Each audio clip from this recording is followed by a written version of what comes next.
laugh, listen, learn. This morning, I was trying a new curling iron for my hair, and I was a little surprised by the result. So I thought, let's make it a lesson. Right now, with this hair, and this bow, and this outfit, I think I look a little bit like a dolly. Dolly. That is what children call a doll, a dolly. When we say dolly, we're making the doctor sound. Ah. That means your chin is low. It feels like two fingers open. Ah. Your cheeks are lax, the opposite of tense. That means don't move your cheeks. Just put your chin down. Ah. That's how we're going to say dolly. Now, let's compare that with another sound. In my little garden on my balcony, I like to grow some herbs. And one of my favorite herbs to grow is dill. Dill. D-I-L-L. Dill. It's really good for cooking and for pickles. And my room right now smells delicious. Sorry for the bad joke.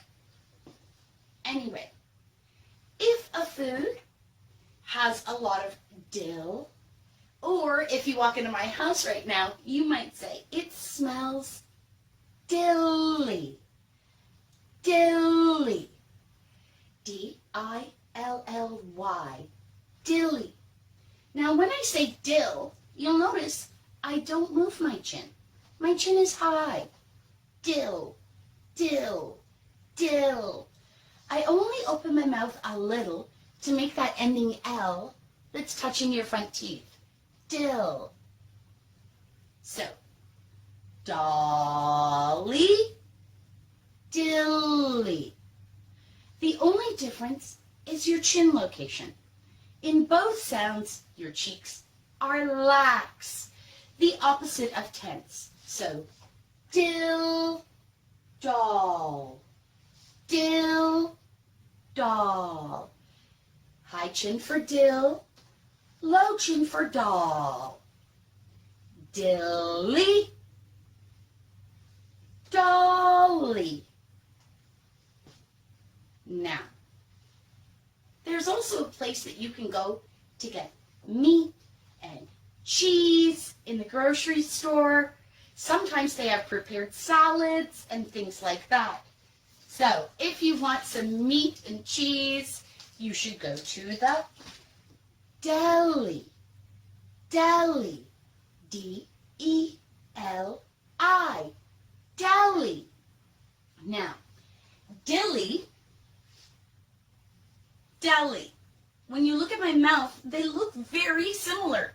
And that's because my mouth is really doing the same thing. Dill, dell. What's the difference?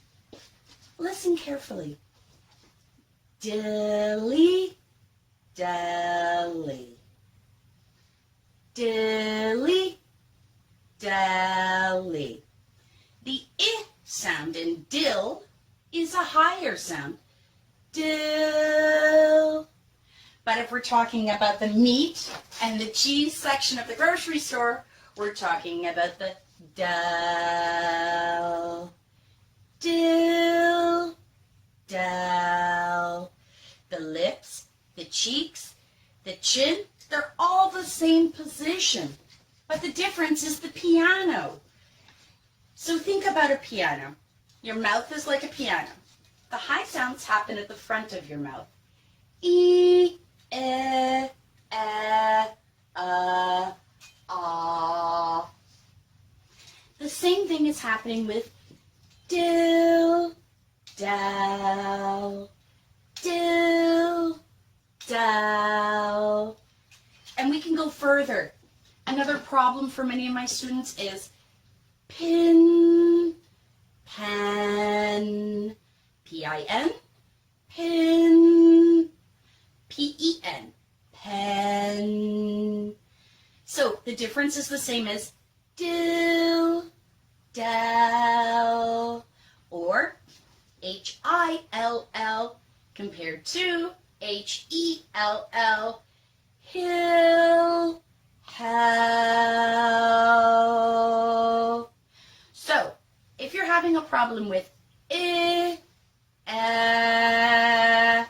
please remember they are the same position, but on the piano, is a little lower. So let's do a few more examples of this.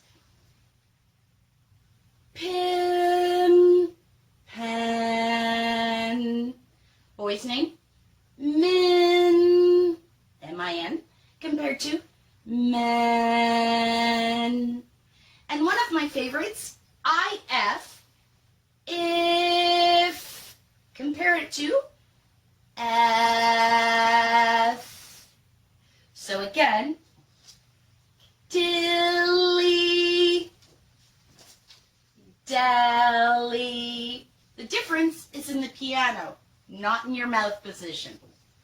All right, so we've talked about dilly, deli, dolly. Please notice, da. That's a low sound because it's at the back of your mouth.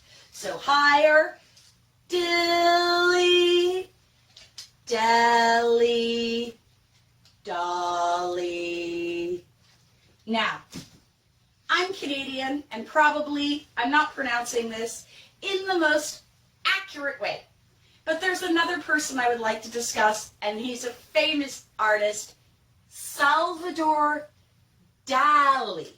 In English, that's how we say it, Dali. So hopefully you know the artist I'm speaking of, but if you don't, let me try to show you. 1 second here. Perhaps this will help you. Dali, Dali, Dali. Sorry, my mustache wants to fall off. Dali. It's probably because it's too hot. So, when I say Dali, you will notice that actually, in this case, my cheeks are tense. Opposite of the other sounds that we talked about today. So put your fingers, on your cheeks and do like this. Dilly, deli, dolly, dally. So when I say dally, D-A-L-I, my cheeks are tense and my lips stretch. But my chin is still low, like dolly. So, let's look at the difference.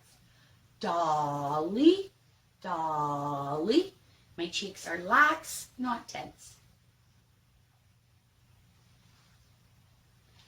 Dally, dally.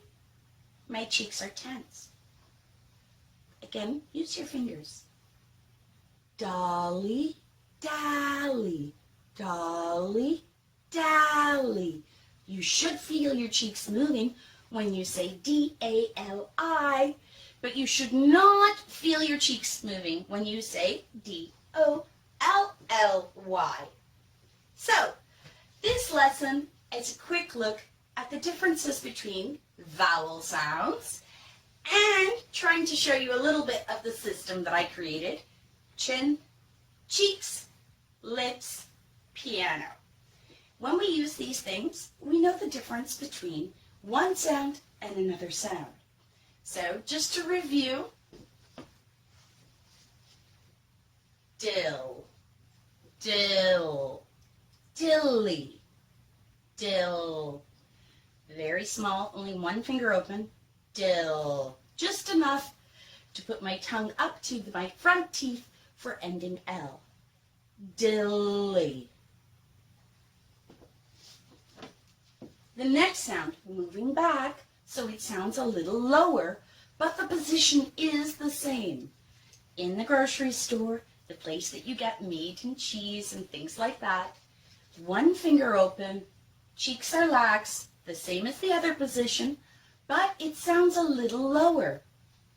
Deli, deli.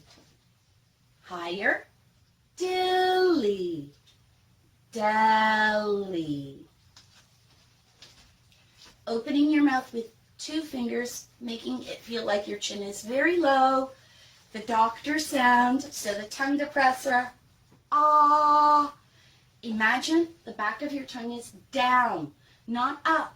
If it's up, you'll get ah. I don't want dolly. It's dolly, dolly. So if you have a tongue depressor, that's great. If you don't, use a mirror and just practice. Try to look at your whole uvula. Dolly, dolly. And if you can see your whole uvula, you are making that sound perfectly and correctly. When we say Dali, the artist, D-A-L-I, our cheeks are tense, our chin is low, but we cannot see our uvulas. Dali, Dali. One more time. Dilly, deli, piano, dilly, deli, dolly. That's it for today's lesson. I hope you enjoyed it. I know I did. Laugh, listen, learn. Teach me, Tanya.